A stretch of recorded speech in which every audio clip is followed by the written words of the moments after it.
Concrètement, c'est toujours une question d'organisation, comme la notion de time management est une chose qui s'applique au Ramadan comme aux jours normaux en dehors du mois de Ramadan. Moi, j'ai une conception assez spéciale du spirituel.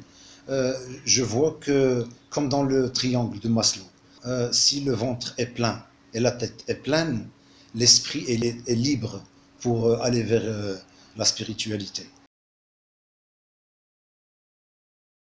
Si on décide de maîtriser sa journée, que ce soit Ramadan, que ce soit en dehors du Ramadan, que ce soit dans le privé ou dans le public, parce qu'on peut aussi parler des anomalies qui sont très courantes dans une partie qui ne le sont pas dans une autre.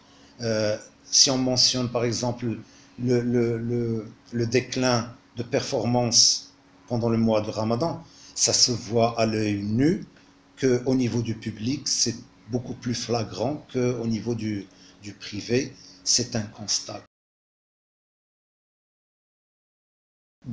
D'une manière générale, si on prend, comme on le fait chez nous, on prend une ancienne enveloppe qu'on ne va pas jeter à la poubelle, on met dessus toutes les tâches de la journée.